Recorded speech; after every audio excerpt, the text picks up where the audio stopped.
All right, time for the deep dive. Pauly and Teddy, we'll get to the play of the day in a second. A lot of news in the NFL and college football. Let's start in Buffalo, where it's been an unmitigated disaster the last couple of weeks.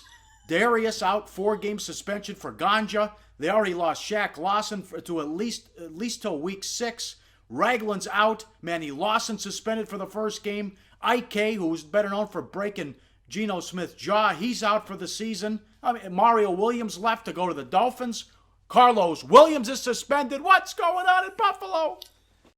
Well, and when you think about all the injuries they've had, and now, take a look at the actual numbers for this defense last year. Rex Ryan, he's a defense guy, right? Well, let's see. The Buffalo Bills defense in 2014. Football Outsiders, these are advanced metric numbers. 2014, before Rex Ryan got there, they were the number 2 defense in the NFL. Last year, in Rex Ryan's first season on the job, they dropped to number 28 in the NFL. That's one of the biggest single season drops in NFL history. And now they're bringing over Ryan's brother, who was a coordinator of one of the worst defenses in the entirety of the history of the NFL last year. So what do we have? Now we have cluster injury problems on the defensive line. And this isn't a long-term concern. Darius is going to miss the first 4 games. He was smoking pot, and he lost like $1 million. He lost $1.5 million of guaranteed money for smoking a joint. Man, that's a really pricey joint. I hope it was good weed, because that's a lot of money to lose. And it's not a season ender. Several of these aren't season enders, but for the first month of the season, this defensive line is going to be, let's just call them, flying at half-mast. They're not going to be anywhere close to what we would think they're going to be. Now, the Bills have brought in a trio of free agent linebackers, veterans, Croy Bierman, Brandon Spikes, David Hawthorne, over the past week to try to patch things together. But at first glance, this defense is really, really dicey. And, look at the statement from Buffalo. I think they're pissed.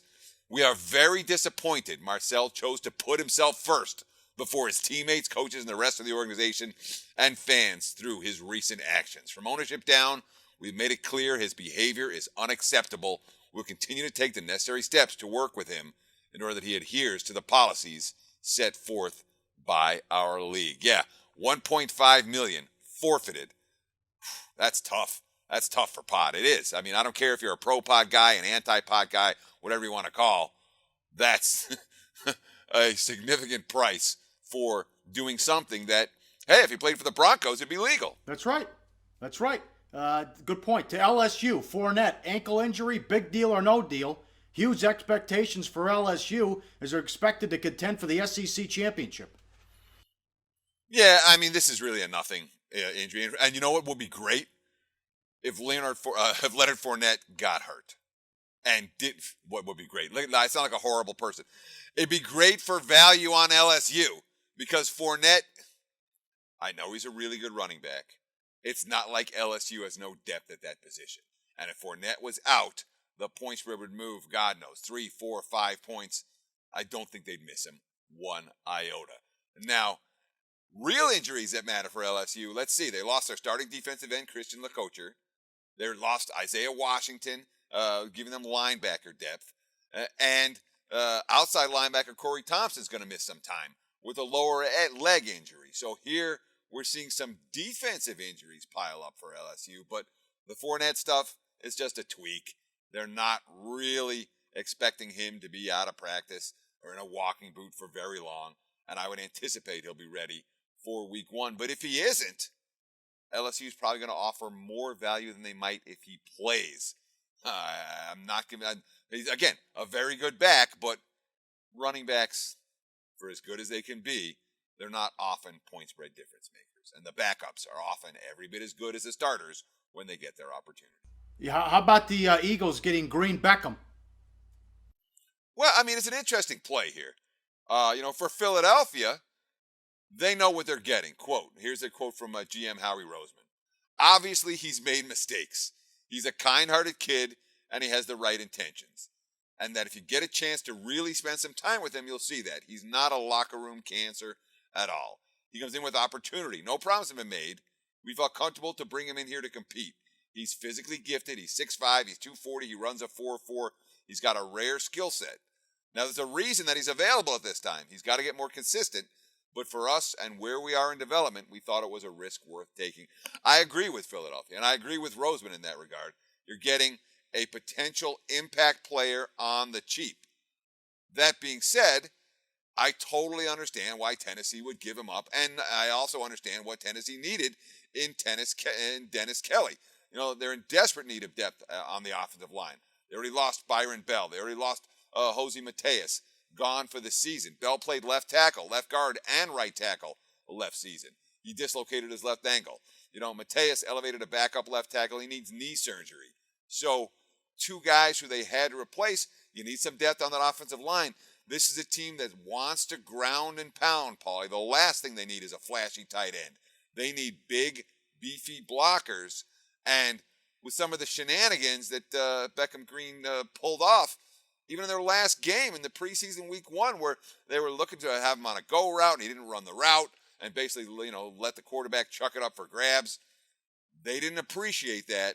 And I think it was an attitude adjustment for Tennessee as much as anything from Malarkey and the management saying, hey, you don't want to work hard? You don't want to listen to what the coaches have to say? Bye-bye. See the door. It's right over there. So I think it made sense for Tennessee to get rid of Beckham Green, not just to pick up an offensive lineman, but also to send a message to everyone on that roster. You guys better work hard, because last year, not so much. Scary news here. The Cardinals are getting ready for the Chargers. Bruce Arians rushed to the hospital. Yeah, I mean, he's going to be fine. You know, Arians has had a history of health concerns. Said he had some issues, but nothing. They're going to keep him overnight, but nothing that is likely to keep him out of the game this week. And, of course, you know, this is a guy who the players love. The players buy into Arians. Larry Fitzgerald. We got the toughest coach. We have the toughest coach in the business.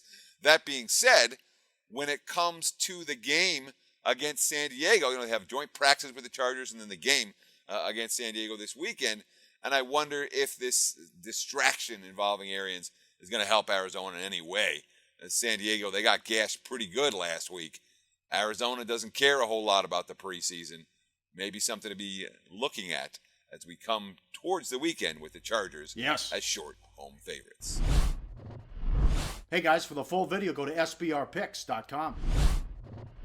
So we're giving you picks every day, and you're probably making your own as well. Be sure to participate in SBR's weekly Twitter Bankroll Challenge. Just post your picks on Twitter with @SBRSportsPicks and the hashtag BetSBR before 1 p.m. Eastern Standard Time every day, Monday through Friday. We'll be betting your picks, and if the bankroll is positive at the end of the week, you could win the profits. Picks must be of events taking place that day and available in at least one of the major sportsbooks shown in our Best Sportsbooks page.